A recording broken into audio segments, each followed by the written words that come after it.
Bangla movie হিসেবে অনেক ভালো। সাকিব খানের ফ্যান আমি। আমরা তো মুভি দেখি নাই, বাংলা তো মুভি দেখি না আমরা। 10 কোটি টাকার মুভিকে 500 কোটি টাকার মুভির সাথে অ্যানিমালের সাথে কম্পেয়ার করা হচ্ছে। এটা তো ওদের বাজেটের ধারের কাছেও না। এটাই আমাদের জন্য সবচেয়ে বড় অ্যাচিভমেন্ট। তুফান ছবি দেখার জন্যই মূলত আশা করা। ছোটবেলা থেকে হিন্দি মুভি দেখে বড় হয়েছি। চেষ্টা করি যে বলি যে গিয়ে দেখো, কিন্তু ওরা ভাবে যে আমি খ্যাত পোলাপান। ডেসকেপেবল মি 4 জি দেখেছি, তুফান কয়েকদিন আগে। জি বাংলা মুভি হিসেবে অনেক ভালো। জি না, আমরা ছোটবেলা থেকে হিন্দি মুভি দেখে বড় হয়েছি। হিন্দি আর হলিউড। জি বেশি হিন্দি। বেশি হিন্দি। আচ্ছা, এই যে একটা বাংলা মুভি মাত্র 10 কোটি টাকার বাজেটের মুভি, এই মুভিটা বাংলাদেশি হিসেবে তোমার ভালো লাগছে? এক্সিলেন্ট, ভালো না এক্সিলেন্ট। এক্সিলেন্ট। আচ্ছা, অনেকেই তোমাদের মতো যারা ছেলেমেয়ে ইংলিশ মিডিয়ামে পড়াশোনা করে, জি ওরা বলে যে আমরা বাংলা মুভি দেখি না, তা শাকিব খানের মুভি দেখি না, মুভি বাংলাদেশি মুভি ভালো হয় না, এদেরকে কি বলবো তুমি? এটা একসময় সত্য ছিল, এখন আর না। আস্তে আস্তে এই সিনেমাটা, আমাদের ইন্ডাস্ট্রিটা বড় হচ্ছে, আমরা আস্তে আস্তে ইমপ্রুভ করতেছি। আমি সোশ্যাল মিডিয়ায় দেখছি এই 10 কোটি টাকার মুভিকে 500 কোটি টাকার মুভির সাথে অ্যানিমালের সাথে কম্পেয়ার করা হচ্ছে। এটা তো ওদের বাজেটের ধারের কাছেও না। এটাই আমাদের জন্য সবচেয়ে বড় অ্যাচিভমেন্ট। তোমার বাংলাদেশে একজন পছন্দের নায়কের নাম বলো তো? শাকিব খান। শাকিব খান। জি। আচ্ছা, তোমার যে বন্ধু বান্ধব, তুমি কি ইংলিশ মিডিয়ামে পড়ো? জি। আচ্ছা, তোমার বন্ধু বান্ধব যারা আছে ইংলিশ মিডিয়ামে পড়ে, তারা কি শাকিব খানের মুভি দেখে? ওরা খালি বাংলায় খ্যাত মুভি ভাবে। আমি চেষ্টা করি যে বলি যে গিয়ে দেখো, কিন্তু ওরা ভাবে যে আমি খ্যাত পোলাপান, ওরকম।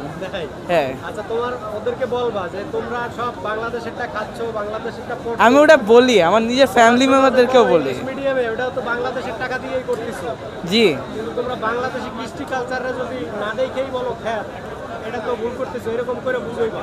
হ্যাঁ, ওরা আমাদের এক সময় তো অনেক পুরানো এরকম মুভি ছিল, ওটা নো ডাউট। কিন্তু এখনকার মুভিগুলো তো ওরকম আর নাই, একটু লজিক্যাল হয়েছে, ভিএফএক্স সেই।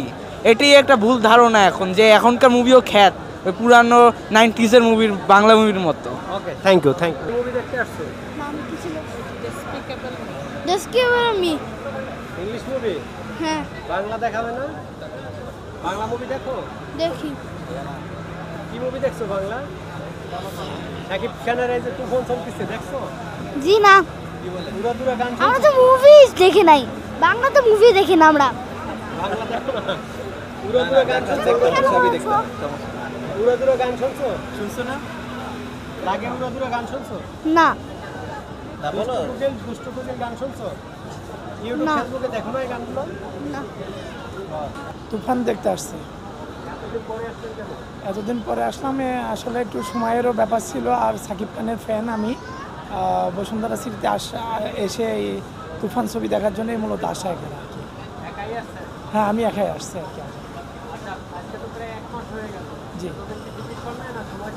সময়ের একটু বিষয় ছিল। আজ ফ্রাইডে, একটু বৃষ্টি ছিল, সব দিক থেকে আর কি একটু ফ্রি ছিলাম, দ্যাটস ওয়াই আর কি আসছে আজকে।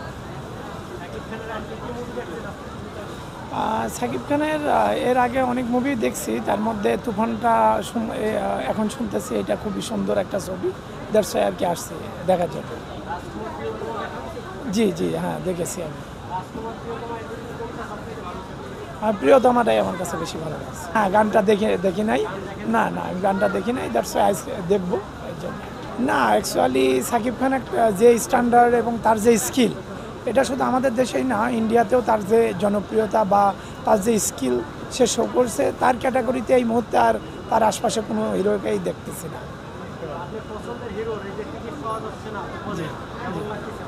এই এখন সবারই তো পছন্দের হিরো, দেখতে এসে যদি টিকিটটা না পাই তাহলে তো একটা আপসেট থাকে অনেক দূর দূরান্ত থেকে। এবং আজকে বৃষ্টি ছিল, জানেন যে যোগাযোগ ব্যবস্থাটা অনেক কঠিন অবস্থার মধ্যে সবাই আসছে, তো টিকিটটা না পেলে একটু মনটা তো খারাপ হবে। এটাই সবাই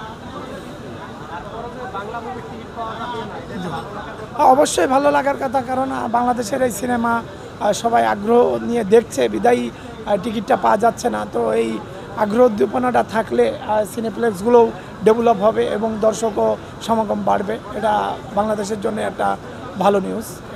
ওকে, থ্যাংক ইউ ভেরি মাচ।